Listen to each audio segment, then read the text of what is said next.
Hello and welcome. I'm Dr. Rebecca Jackson. I'm the Chief Programs Officer for Brain Balance, and I am so thrilled to be joined here today by Nicole Rosson for this extremely important topic, talking about our kids and digital health, digital well-being, especially as we roll into the holiday season. But throughout the year, our digital health is so important. So I'm going to take a few minutes to introduce Nicole, and then we're going to jump right into the conversation. For our guests joining us here today, thank you. I know we've got families from all over joining us and kids ranging in age from itty bitties all the way through teens and older. Please know that Nicole is going to be taking some live questions at the end. So please feel free to type in questions into the chat throughout, and we will take some questions at the very end. But to take a minute to introduce Nicole, she is an internationally recognized digital wellness expert. She's the founder of the Screen Time Clinic, which is the largest network of certified digital wellness educators, helping schools, corporations, and communities learn smart choices about time online to flourish as humans via thought-provoking seminars and individualized counseling services. Nicole's expert insight has been featured on the Wall Street Journal, PBS, and other publications, highlighting the many areas of mental and physical health technology impacts and the profound new studies about youth brain development connected to digital media.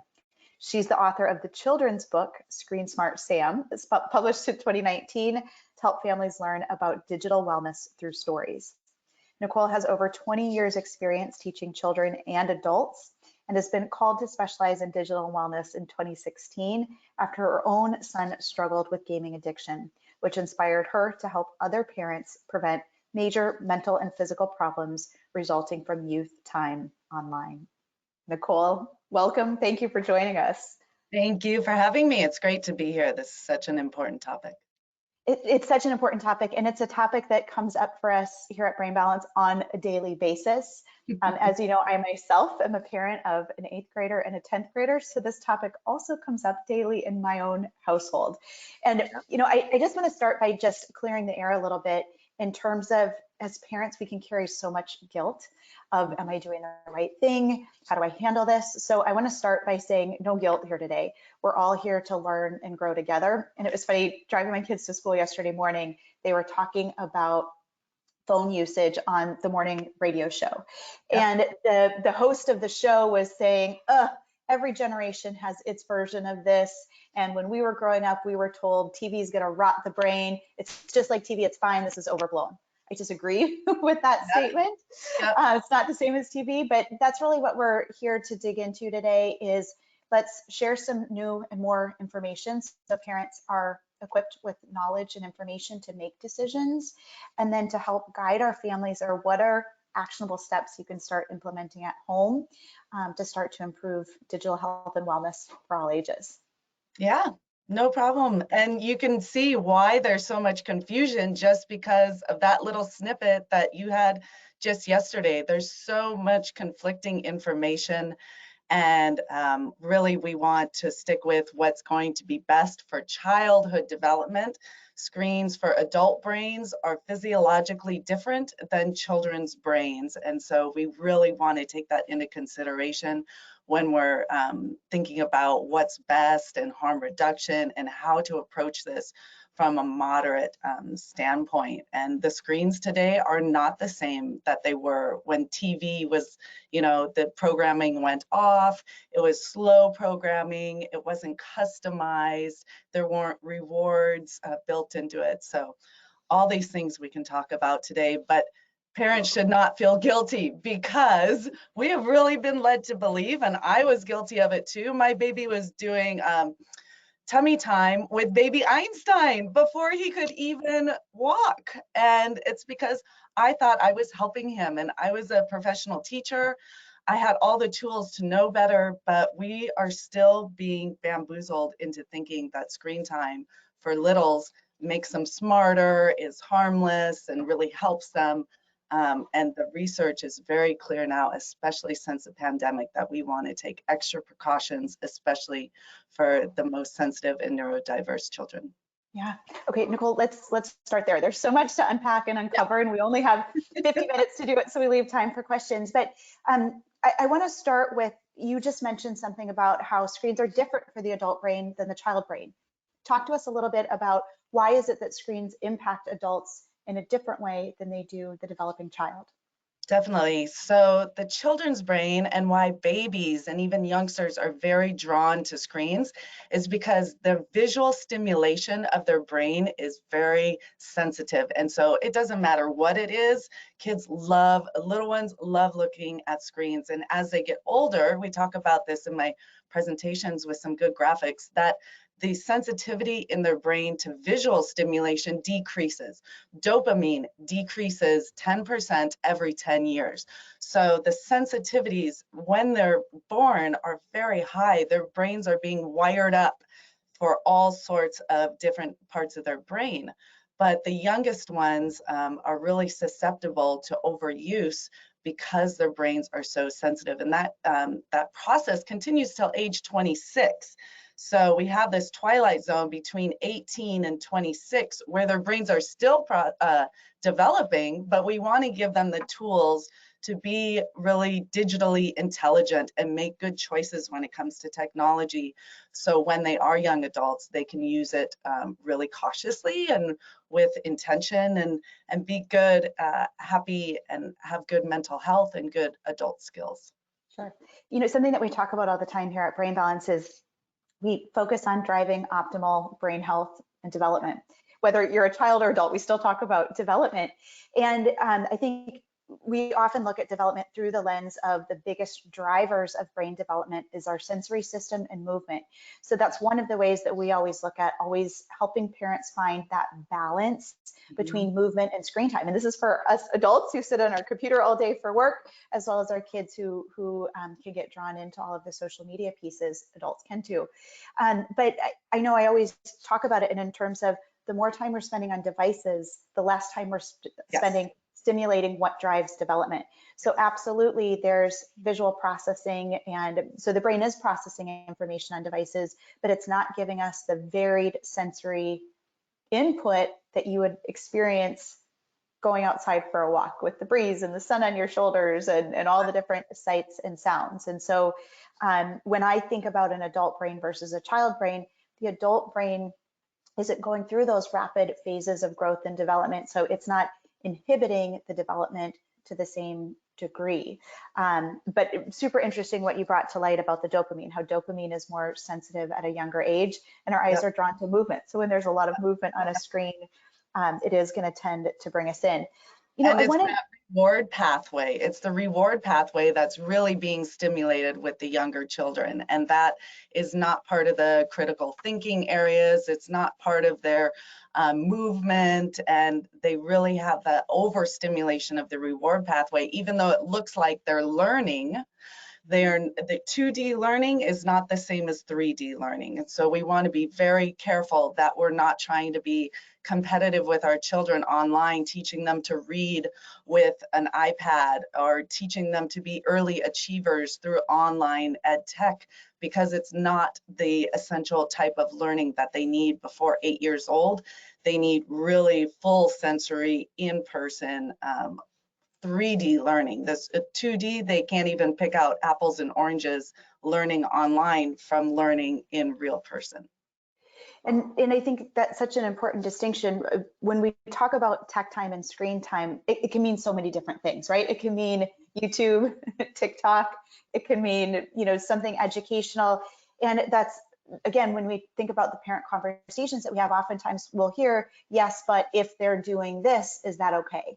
And I think it's important to understand, you know, from what you're saying, and I want to reemphasize that, is learning hands-on is always going to be a more brain engaging, more powerful experience. So if you're learning colors, letters, numbers, if you can touch it and see it and feel it and smell it, that's going to be a more powerful learning stimulus than doing it on a tablet.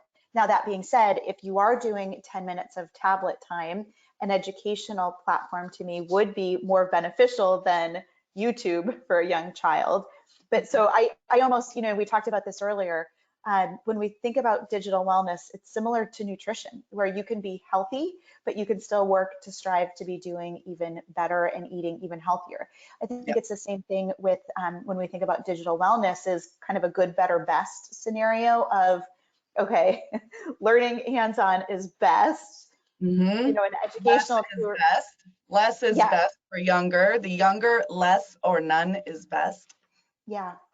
Um, Thinking about what you were just saying with the reward pathways, um, this is always an aha moment when we talk about attention. We use the word attention as though it's one thing, but we know we have many different aspects of attention.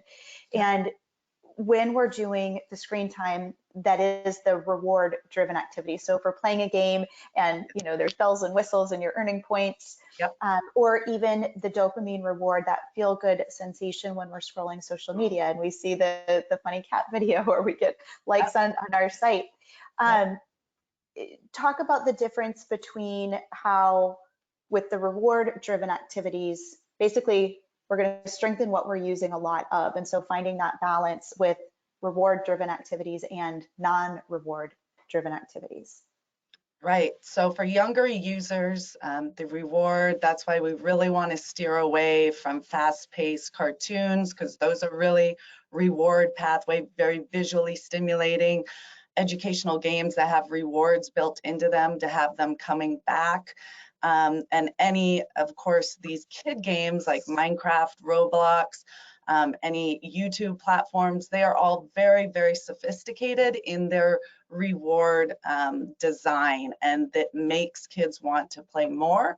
And these are really adult platforms, Minecraft, Roblox, YouTube. In America, there are no safeguards for young users, even though big tech claims that there are. So big tech has been very tricky about putting the blame and the responsibility on parents and saying they support parents, but they have created a product that is not safe, even though in many countries it is safe because there are regulations. So that's another thing that unfortunately parents are really the frontline protectors. And so we have confusing information and we have platforms that are inherently unsafe. And so it really, for younger users under 8, sometimes China is moving towards 8 minutes under 8 because it is so hard to moderate those reward pathway programs. And then even under 18 to be really careful about how much time, because it easily snowballs out of control. A lot of parents that we help, they openly say, well, we didn't know it was going to be such a problem. We started during the pandemic, or we started a couple of years ago with a little bit, and now the kids are totally detached from the parents and they're on the devices all the time. So we know parental tuition, mother's tuition, we know something isn't right. And so this is a great conversation to get started and say, how can we make things better? Because it doesn't resolve by itself. And that's something that I think parents are unaware of also, that they grow out of this and these problems can be resolved. But unless we're addressing this underlying neurological dysfunction stimulator, all our other intervention efforts are not going to work as well with tutoring and psycho education and all these specialists, and just great parenting efforts get undermined by too much screen time. So we really want to be careful about that. So let's take a step back and let's, when we go back and think about child development, one of the things that always stands out to me is we know that the younger a child is, both age and developmentally, the less impulse control they're going to have and the less self-awareness. So I think it's really important to understand that any of our kids, if they're younger or immature in any aspects of development, they're going to have an even harder time regulating and monitoring themselves. And so I think that's where our knowledge and awareness and an action plan as parents becomes so important. It's not fair for me to expect my 15-year-old to know, hey, enough's enough, I need to put it down. And so really setting clear expectation based on development and based on knowing our kids, because they're not going to have the ability to regulate themselves. And we know that when we're in the type of attention where we're really hyper focused on something, we lose touch with time and reality, which is why even as adults, how many times have you crawled into bed at night to go to bed, and before you know it, you've scrolled your phone, and an hour and a half later, you're like, so much for getting to bed early. Right. So if we have a hard time monitoring that in ourselves, we've got to remember that our kids are going to have an even harder time monitoring that. And there is a University of Sydney study that showed that parents who are very good and proficient parents and have a good relationship, this does not protect their kids from overuse, digital media overuse. There has to be limits and there has to be monitoring because there are no online protections. So we really, we don't need to convince them because kids are master manipulators. They want to get what they want. They try so hard. The younger ones especially can really pull at our heartstrings. And hey, we want to see our kids happy, right? And often giving them what they want makes them happy, but this has long-term consequences and short-term real problems if we give into it. And we can just be kind and redirect and gently explain, but not make it a constant argument. And that's some of the things that we really help parents come up with a plan with at Screen Time Clinic, is how to go about this with preserving the parent-child relationship and also really helping the child feel better with reduced screen time, because you can see in a matter of a few days the difference if we're really dialing it down, and a little bit less over time makes a really big difference. Yeah. So if we know kids have a harder time self-regulating and self-monitoring, I think the next important thing to talk about is what are realistic expectations? And something, I recently wrote a book that came out in September called Back on Track. And we talk about screen time usage and helping and supporting that a little bit in the book.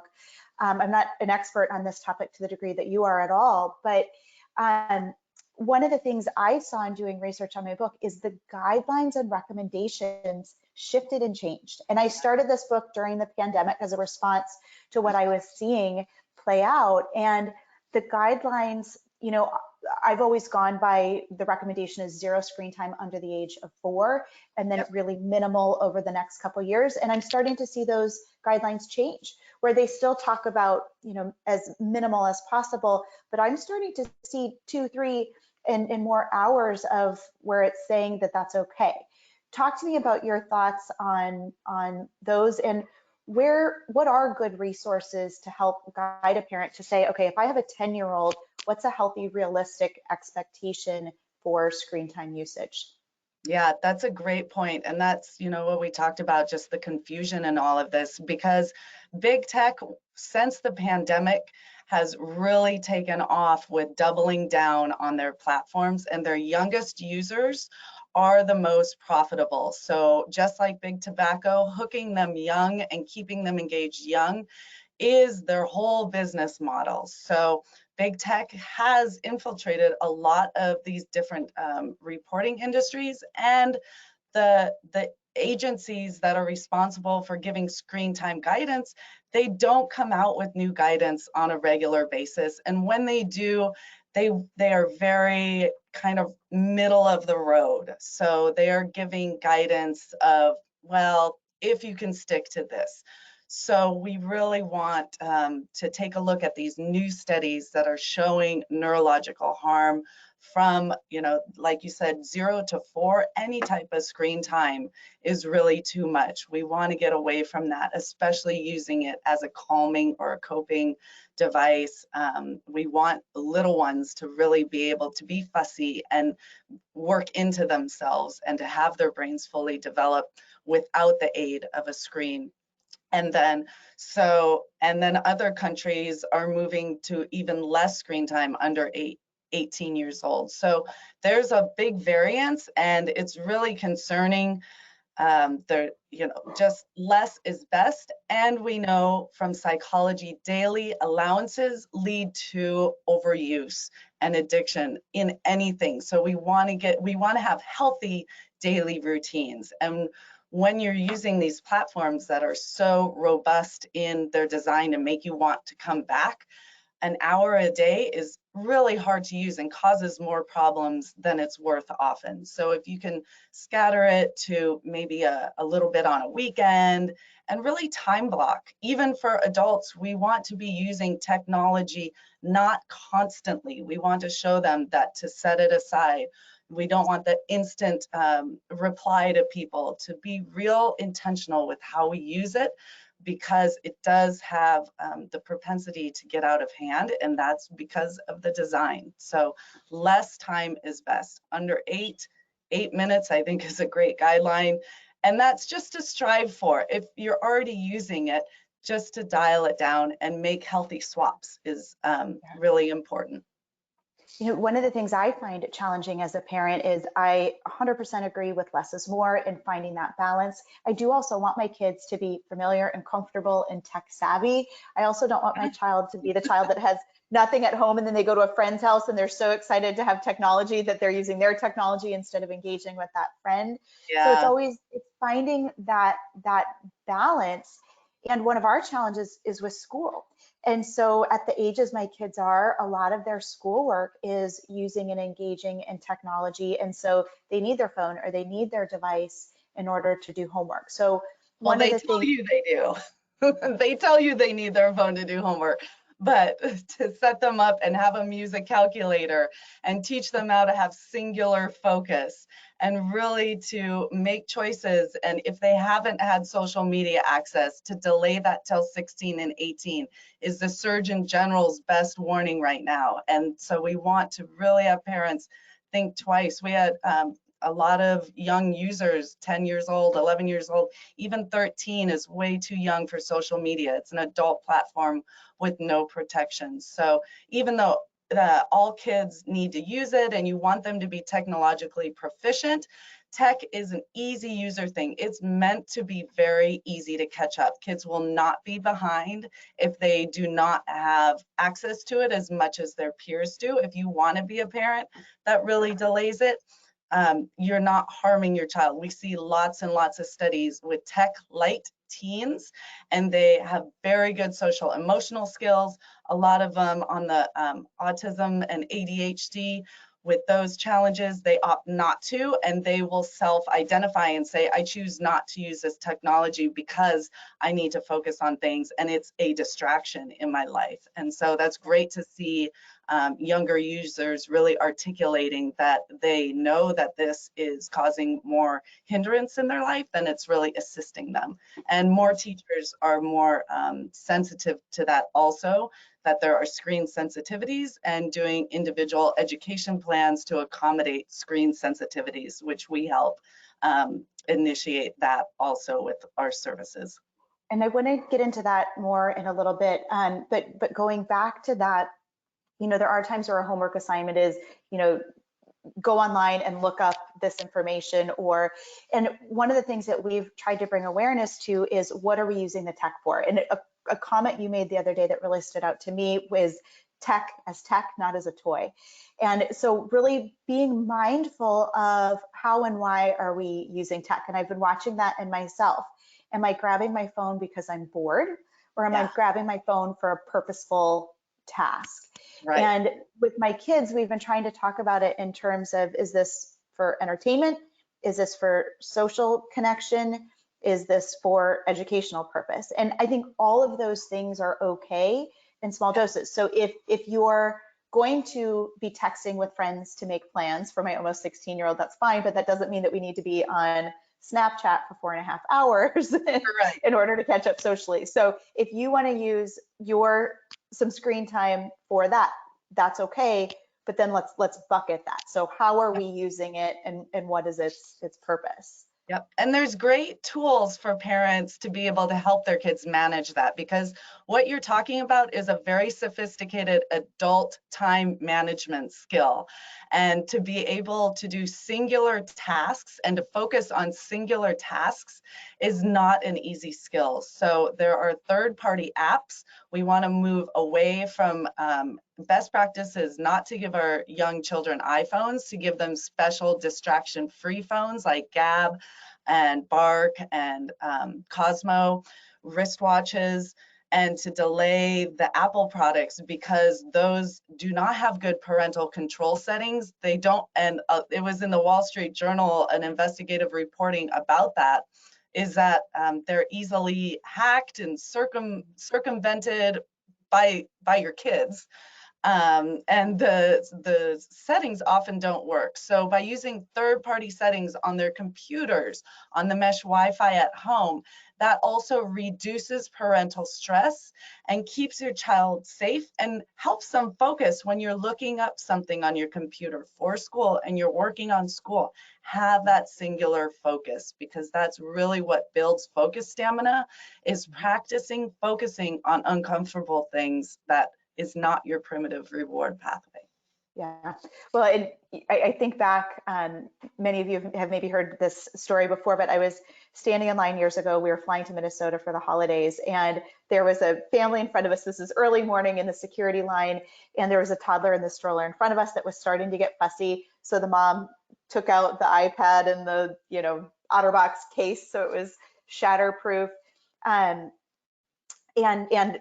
just watching that, well, first she started with a book, and the child was swiping across the screen on the book and got really frustrated, and then she swapped it with the iPad. And it just struck me that in this moment, what it looked like was the baby didn't know how to turn a page. He was just swiping. Right. But to go back to that, tech as tech, not as a toy, as parents, we're all just trying to get through the day, right? We're trying to get our kids to where they need to go on time. We're trying to make dinner, juggle all the things. And so for us, being mindful of what we're using and how, and again, this is not a guilt thing, but when we think about go forward strategies, what are ways to avoid tech in those really younger, early years? Yep. Well, I think there's been a big misconception lately about the perfect child. And the perfect child is not one that you see on Instagram posing and sitting still and all beautiful. Children are messy, they're loud, they're curious, they want to get into everything. And so if we can be more comfortable with more mess and then make modifications not using screens, that is really going to be a lifesaver later, because when we're handing over screens as a coping tool, that's creating an attachment, an unhealthy attachment, just like a binky or a blankie. I had to break my own, when I was young, I broke my arm when I was 8 years old, and that's really old to be still sucking your thumb. And so these habits are really hard to break. And it's not just the binky or the blankie or the thumb sucking. Technology is so ubiquitous that we don't want to use that as a pairing device for any sort of coping or eating. I know when you're traveling, it seems like a good idea, but often the kids are exhausted and they want to sleep, or they need to move around, or they're hungry. You're missing cues about what your children really need physiologically when we're calming them with screens. And so just to be more dialed in and more empathetic, and have more tolerance for more chaos, because it's going to be worth it. I promise. You don't want to be one of my clients later where the child just has such a horrible problem because of the early screen use. Mm-hmm. Well, and I think what your point about using it as a coping mechanism is getting comfortable with uncomfortable is, if using this as a babysitting tool or as a distraction, we all need to learn how to be bored, how to self-entertain, how to get through uncomfortable emotions. And so I've seen with my own kids, it started years ago. Every time we'd go to the beach for a week in the summer, it started where there wasn't Wi-Fi, so they didn't have any accessibility. And then we realized how great it was. And so it's become, when we go to the beach for the week, there's no technology that comes along. And you see the transition. You see that the first day where they're like, I'm bored, I'm antsy, and then they transition over to it, and then you don't see them the rest of the week because they're off, crabbing and exploring and fishing and going for bike rides and doing all of these wonderful things. And so as parents, again, being mindful of what we're seeing when and how we're using it, I think is so important. Okay, so now let's shift gears a little bit. So I'm a parent sitting here listening to all of this, and what I'm hearing you say is less and more. ideally kids aren't using these screens daily. And I'm sitting here thinking, are you kidding me? Here's where I am. How on earth am I going to get there? Is there a middle ground? Where do I go from here? So You know, let's, oh, sorry, go ahead. oh, well, I was going to say it's really individualized too. And that's why, like, we do free consults, and to have someone that really understands your child and their particular struggles and what's going on in your home, and what are the options, because what's working for one family might not work for the other, but we want to find a plan that is diverging closest to the best harm reduction plan that we can. And if that means just earlier bedtimes, that's something everybody. Sleep hygiene has severely deteriorated since the pandemic, and that is something as adults and as children that's an easy way to start. But again, it involves having parental control settings, removing the devices at an early time in the evening. The blue light really impacts sleep health, and it impacts their eye health. So there's little ways to do it, and there's big ways to do it. But I would say sleep overall, especially when I was a teacher, kids would say, haha, my parents don't even know I was up till 2 a.m. playing games. Kids are so tricky. So we must use software to protect them, and we must remove devices. I don't care how great you think your child is. They need help, and we are the protectors, and it benefits them so much in the future. So trust online, that is something we hear all the time. I trust my child to put it away. These are very sophisticated adult platforms that are keeping them awake at night. And so we have to get away from trusting our children with tech, because their brains are not fully developed, and the platforms are inherently dangerous with their content right now. Yeah. So to have protective measures in place, and then make a decision about how much time and when it's appropriate to use it, and what type of platforms. And you know, I feel like in listening to you, to me, it's almost not even the word trust that feels appropriate, because I trust my kids, they're good kids, but yeah. I also know that the temptation and risk there.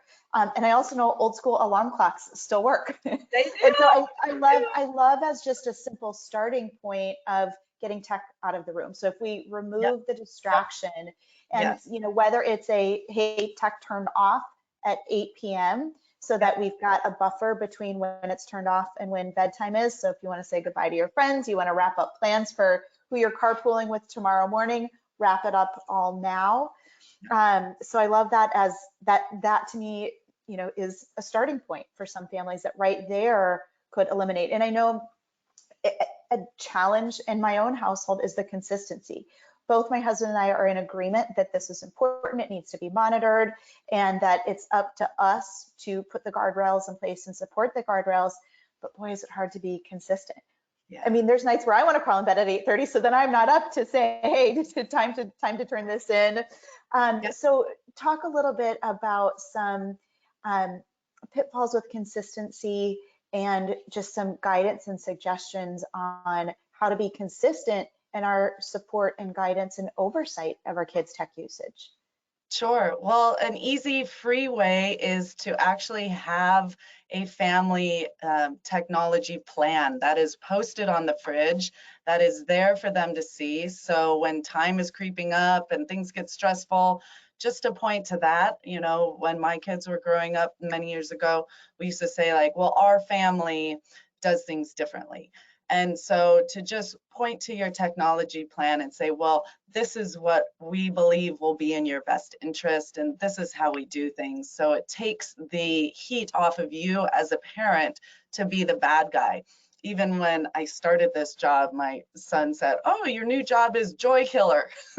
So we hate being bad cop. Like, it's no fun being the bad cop. So if you have a list of expectations and clear rules and guidelines, that really helps. Getting that from a third party like Screen Time Clinic, that's even better, because then it removes you from being the one that's randomly making these rules. And I think that's been super helpful.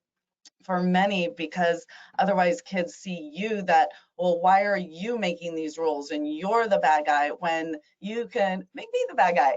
And we can help together explain how this is something new, given new research. It's always a parent's prerogative to backstep. Just because you did something at one time doesn't mean that now, hey, you know what, we're going to do this differently in different circumstances. It's your prerogative to change your mind, especially when it comes to your children's health and what will help them and give them the tools to be successful as adults.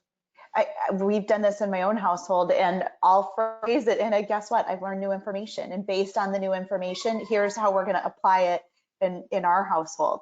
Yeah, and to have the tools of the third-party software of OurPact and Bark, to put those on the devices so you are not physically removing them yourself, that you can go to bed at 9 o'clock and your kid could still be doing homework till 10, and you're assured that the website browsers are safe, their phone no longer is connected to the internet, they're not up gaming. So really, to embrace these tools, they're very robust now and they're very easy to use.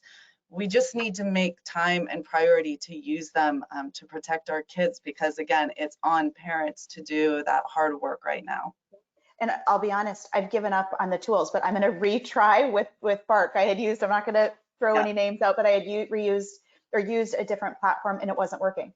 It worked for a little bit and then it stopped. And so to me, it hadn't reduced the stress, but I'm going to try that again, because I do need to go to bed. Up with new updates. Yeah, they come up with new updates all the time, new features.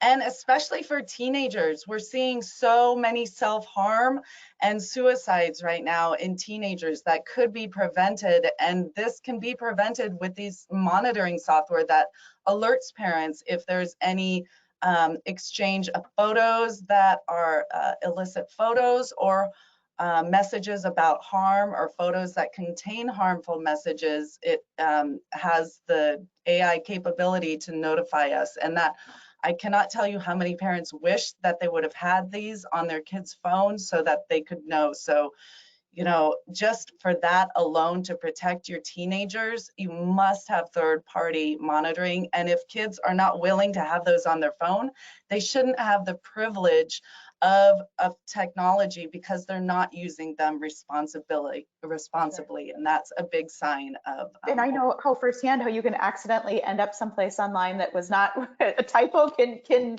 bring you down you know, a surprise path.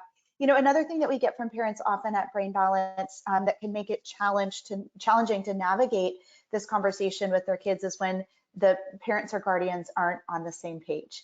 So maybe one parent feels very strongly and sees, you know, gosh, I'm seeing a struggle and concern here. Here's what I think we need to do. And oftentimes what we see is sometimes it's because that other parent doesn't want to change their usage, or has that, oh, you know, I was the same way, I turned out fine. Yes. Talk to us a little bit about some tips and ideas and strategies for getting to caregivers, parents on the same page, again, for that consistency, so it also doesn't become that good cop, bad cop, where I can get away with this with dad, but not with mom, or vice versa. Right. Yeah, this is something that's a big concern. And the best thing that we really recommend is having a third party, whether it's a digital wellness coach that can really speak to the risks that they would be undertaking without being on the same page, or a therapist. A lot of time though, therapists are not trained in digital media, and they actually encourage platforms like gaming as kids' only source of friendships, and not to take it away, even though they are exhibiting signs of overuse and could really use more reduced time on them. So I would encourage you to really use a screen time specialist to help get two parents on the same page. We're trained in this, and it makes it a lot less stressful, but we want to really have that conversation and have an understanding, because technology today is not the same that it was 1 year ago, and it's certainly not the same as it was 10 years ago. And the sophistication and the potential for harm is much, much more since the pandemic even. So this is a real wake-up call for parents to say, hey, you know what? We used to not have much concern, but things have rapidly changed, and now we're really going to come together on this for the next however many years it is. Nicole, when we think about the concern for kids, I think all of us as parents, certainly my kids are on devices too much, and we need to work on digital detox. I love that. We need to work on becoming healthier and strengthening our guardrails and boundaries. But when we look at a child as a parent, how do we know when to worry? How do we know when, okay, gosh, I really need to do something different here. I need to be more aware. What is the line between typical usage and now when this is becoming problematic or having an impact? Well, the tricky thing is that most children that are using devices early on are seeing signs of overuse. And so when I say, if you take a device away and your child puts up resistance, most parents would say like, well, what kid doesn't want their iPad taken away?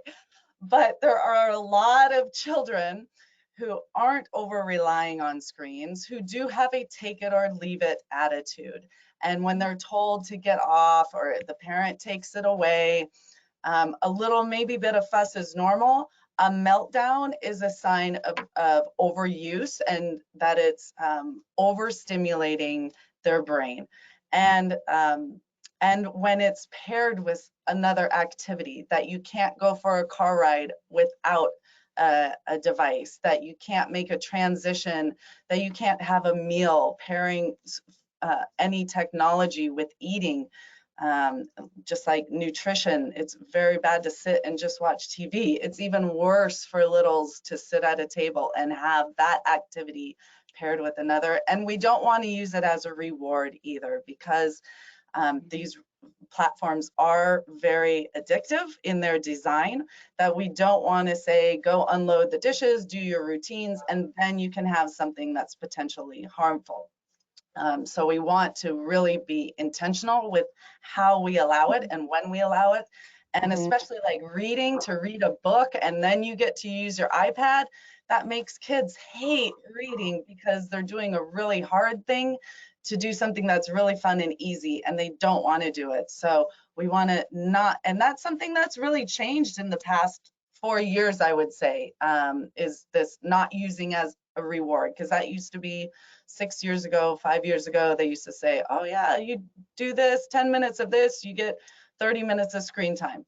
So just to be real careful, but if you're seeing any signs of overuse, meaning that they are attached to it, overly attached to it, that they constantly have it on them, constant earbuds, constantly on them, just because it's mobile, it shouldn't be on their body all the time, and they shouldn't be seeking it out all the time.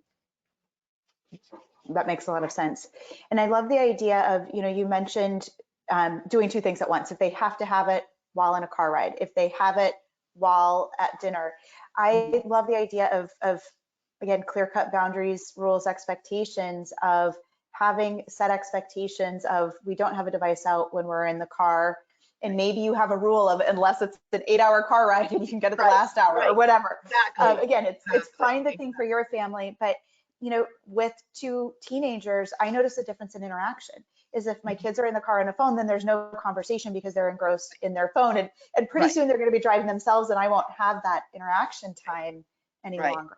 Right. And that's the thing, that every time a phone is being used, it's taking away this really essential bonding time with the parent. And the parent-child relationship really needs to be strengthened for their lifetime foundation. And so every time they're turning to a screen, even though it may help the parent in the moment, it's really harming your relationship with your child, because the bonding that they're doing with the device is just as strong as parent-child bonding. It has real emotions and real dopamine and all those other great hormones that are secreted. And so that's why, especially before puberty, we want to protect their time online, because once they hit puberty, they're bonding to these devices much stronger. And then they're going to college still bonded with these devices rather than meeting more people. They're staying, it's limiting their scope of adventure and opportunities. So we really want to open that up and encourage all, when you're having a conversation with friends, don't be multitasking. That's something we teach at adult corporate wellness presentations too. Singular focus. Give people attention and give your activities attention without the interference of tech, because that's how human brains were meant to function, and we do much better that way. I love that with the multitasking, as we know that the brain, it's not actually multitasking, it's task switching. Right. I'm switching from reading this email to answering that to making the dinner and doing whatever, which drains our resources. And now I have less attention left in order to be productive in my day. And so really teaching our kids that from early on, that's important to single task focus. In fact, there's a multimedia screen usage survey working on a study with UCSF, and that was a survey tool that we took a look at using. And as we were discussing this, we were talking about how the differences in adults in media usage has changed. It used to be one screen or device at a time, and now it's 2 to 3. So if you think about somebody sitting down, you're in the living room, relaxing in the evening, maybe you're watching a football game or a hockey game on TV, and you've got your laptop on your lap and your phone within hand's reach. So I've got 3 different devices now all going at the same time while interacting with the family. And so the difference that has in quality. You cannot have shared experiences. And that's a great screen swap. I know we're kind of running quick on time here, but when you're watching a movie together, you are bonding watching a movie. But then if there are devices in hands while watching movie, now that bonding is separated.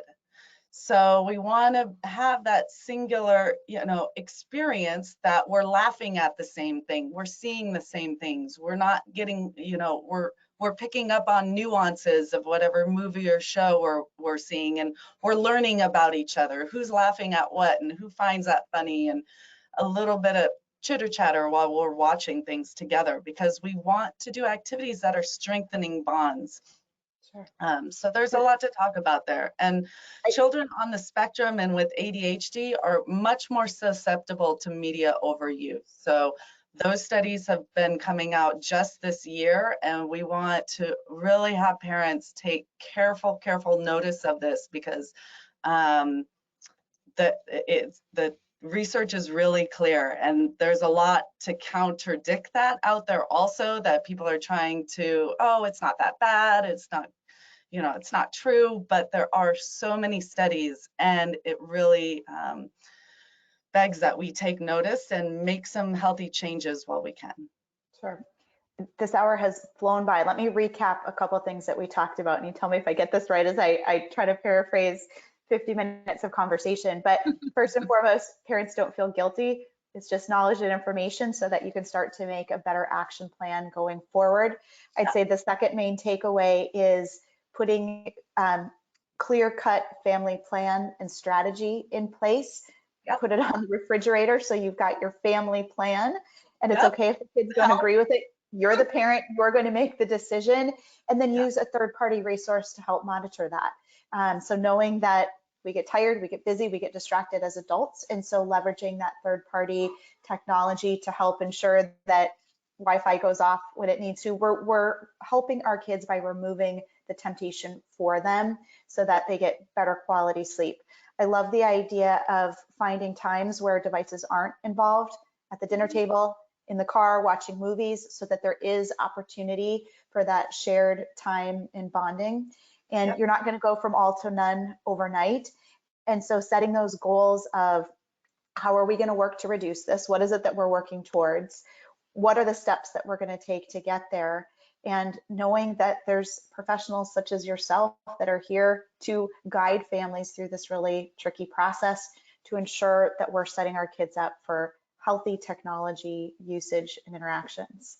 Did I miss anything there? What else can I? Well, you can. Digital detoxes are a thing, and they're very well researched. So you can go from all to none overnight, but it has to be very well planned out. And so we don't want anybody to get off this webinar and go randomly remove all the devices and feel bad and do anything without careful thought, because we really want to be easy on ourselves and really methodical and careful about how we approach it. But screen detoxes have amazing results for kids. So I do want to encourage that, going from all to none, whether it's a day or 2 weeks or 30 days or a guided digital detox like we offer at Screen Time Clinic.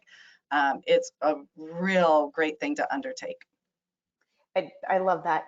And I think it's also important, those sustained changes, right? What are things that we can do that we can realistically maintain over time so that we're teaching our kids good, healthy strategies for going forward? Victoria, if you're there, if you don't mind popping back on and joining us, or joining us for the first time here today, I'd love to hear some of the questions that have come in for our families. We've got a few minutes left here at the end. What questions can we have Nicole help families with? Many questions from parents. So thank you so much to everyone who asked a question. I was trying diligently to answer people as they came in. I was hoping I could group some questions together, kind of summarize a lot of common thoughts from parents. First of all, Rebecca, I would love if you could speak to, just to be able to distinguish what we're talking about today when we're saying decrease screens, right? What is it neurologically that is involved when a child is using a screen repeatedly? How does that get in the way of optimal brain function or other behaviors like focus and cognition and executive functioning skills that we want to see in our kids? And I think if we could just start there, then we can go into the other questions. Sure. So, and that's such a great question, because a screen can mean television, computer, phone. When we're talking about screen time, we're really talking about, in this conversation, we're talking about something that is engaging you, that it tends to be fast paced, and it's giving your brain a reward.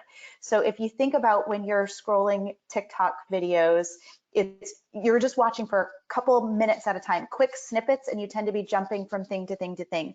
Or playing a video game is heightened focus with lots of rewards going on. Or fast-paced cartoons for littles.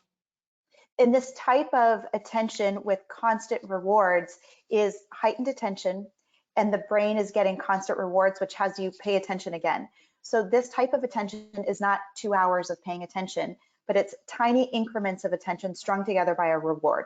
So when we're doing that, we're strengthening the reward-driven pathways in the brain that tells me I need that feel-good feeling to want to continue doing this. Versus when we're having a conversation, listening to this today, this was not a reward-driven conversation. You needed to sustain attention over time, resist the urge to scroll on the internet while listening. That's the kind of attention that we need to be successful in school and work and relationships in life. So our sustained attention is what we need to strengthen and practice. And that spending hours on screen time doesn't do that. And we learn primarily through our senses. And so even if we're doing an educational piece on a screen or device, we're not engaging as much of the brain as you were if you were hands-on. So there are good things that come from screens and devices, but it's all about balance and how you're using them.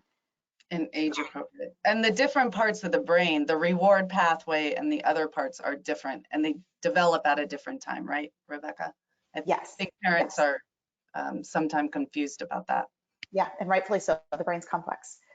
Yes. So Nicole, a lot of parents have asked repeatedly if you could just maybe give you did touch on this a few different times, maybe if you could just from the beginning say, what are some helpful apps or sites that parents can use, not only for these recommendations and understanding maybe the research behind this, but also to help limit screen time at home for their kids? Yeah, well, we have a list of a lot of these, even from EdTech and then the third-party apps on our website, screentimeclinic.com/resources. And there's a lot of links there. And then there's even a link to all of these articles, which is Screen Time Clinic /articles. But the resources page has all the links to the different monitoring apps, the different parental control apps, the distraction-free devices that are really the gold standard for kids right now and much easier to manage than iPhones. And then we always have free consults on our website also to really see what's best if it's not clear on that recommendation page what might work for your family. Is that kind of, and then, just to be careful about what other things you see on the web when it is placing blame on parents, that's not a solution. So these in-app settings for parental controls in social media and in Minecraft, Roblox, they don't work. They're built by the people that want to keep our kids engaged. And we can't possibly be experts at all of these parental control different app settings. So that's why the third-party singular one with just dialing down the time is so important, because the blame should not be on parents with every single app. So we really want to advocate less time and fewer daily allowances and using the third-party apps to really protect your child when they are using devices. And the third-party app I find to be less overwhelming than trying to monitor and manage permissions and setup in every single app. And kids know how to circumvent parental controls on every single app. They that's why they don't need to be tech proficient from a young age, because they get it immediately. They're not going to miss out on anything in their older years if they're not fiddling with Minecraft and Roblox and on social media. It's very easy to figure out, and they are masters at working around us. So we, for better or worse, it's better if parents use the third-party ones. Victoria, do we have time for one more question? Yeah, a lot of parents wrote in questions that are around the same sentiment of, I am in this situation where my child is in this routine where they will not do X without a screen. So we touched on this a little bit, like, for example, they won't get through a mealtime without a screen. They, I can't take them away before bed, or they won't get into bed without it. They won't get into the car without it. There were a lot of different comments that are very similar. So if we could just summarize, and you could give parents some takeaways around when you are trying to change that routine. But B, in the moment with your child, when you go to set a limit, which is why I think a lot of parents we all end up in this situation, right? It's like we did it once, and you are just trying to get from point A to point B, and there's a meltdown, or there's an emotional reaction in an older child, maybe not a full meltdown, and then you end up in this situation. What are some key takeaways from today? Language, things that parents need to know for approaching that situation if they're hoping to change it on the other end. So with those scenarios, there's two different scenarios. There's one where you're soothing, so it's an opportunity that you're giving a device because it's an uncomfortable situation. Like you're at a grocery store, they start to have a meltdown, so you give them a device.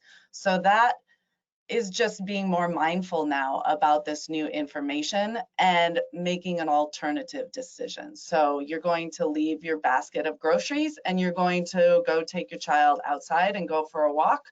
And that really screws up your whole day. I have done it before and I know how frustrating it is, and it's embarrassing to leave a full thing of groceries.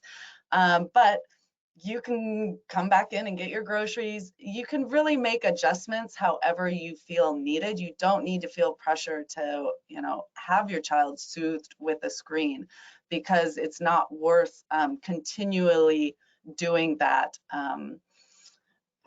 and building that habit. Now, if we're talking, so that's a smart swap. You're going to make a swap, and then those behaviors will reduce with time. They reduce because children get older. They reduce because children figure out that they're not going to get that if they do that behavior. And a lot of times they're doing these bad behaviors because they know they are going to get the device that's giving them that reward. So they are very tricky in that way. Now, if you can't sit down to a dinner without a screen, then that's a different situation, or you can't take your child to school or detach them. Depending on the child's age, it's very easy to remedy. And we talk about this a lot with coaching. How many days does it take? There's only a few days of discomfort.